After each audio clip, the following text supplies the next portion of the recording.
तौबा तो मैंने कर लिया, कबूल है कि नहीं, तो उसकी 4 निशानियाँ। पहली निशानी, जिसकी तौबा कबूल हो जाए तो उसकी ज़ुबान पाक हो जाती है। जी बोलो।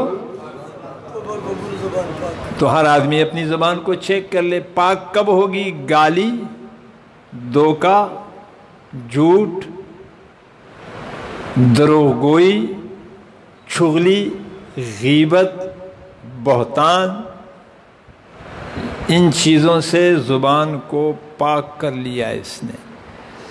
ये समझ जाए मेरी तौबा कबूल हो गई है, जो बंद मैंने बांधा था एक पत्थर हट गया है। जी बोलो। और ये अपनी ज़िंदगी में 1/4 रहमत महसूस कर लेगा। कह दो सुभान अल्लाह। और अगर इसकी ज़ुबान पाक नहीं हुई है तो ये रोना धोना करे कि मैं तौबा तौबा तो करता हूं, लेकिन मेरी और आपकी ऐसी तौबा है कि उससे तौबा भी तौबा करता है। मेरी तौबा से तो तौबा भी तौबा करती है। दूसरी निशानी ये है कि इसका दिल पाक हो जाए। जी, जुबान पाक हो गई, चुगली करता था पहले, अब नहीं करता है। गीबत करता था, अब नहीं करता है। हमने तो मजाक समझा है ना, लेकिन अगर यकीन हो जाए तो आका फरमाते हैं कि गीबत ज़ना से बदतर है। यकीन हो जाए कि ये ज़ना से बदतर है तो कोई आदमी पसंद नहीं करता, शरीफ आदमी, कि मुझ पर ज़ना का धब्बा लग जाए। और यकीन हो जाए कि मुझसे पूछा जाएगा, ये मर तो सकता है लेकिन गीबत नहीं कर सकता। तो तौबा की कबूलियत अगर हो जाए तो पहली निशानी ये कि ज़ुबान पाक। दूसरी निशानी बोलो, दिल में कीना, बुग़्ज़, हसद, रिया, किबर, उजब और दुनिया की मोहब्बत। जब इन 8 चीज़ों से इसका दिल पाक हो जाए, ये दिल को टटोला करे।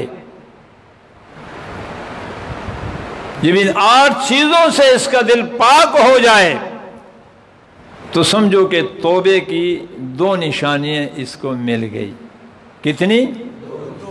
तो 1/2 रहमत का दरवाज़ा खुल गया। कह दो सुभान अल्लाह।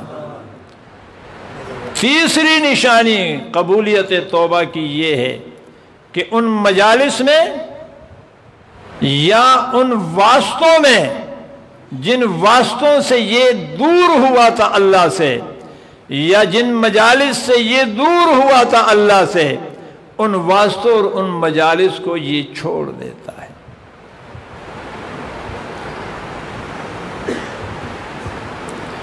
और चौथी निशानी कबूलियत तौबा की ये है कि अल्लाह की तरफ इसका रग़बत बढ़ जाता है।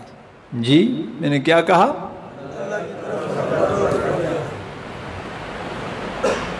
नमाज पहले भी पढ़ता था, लेकिन अब के पढ़ने में और पहले के पढ़ने में फ़र्क है।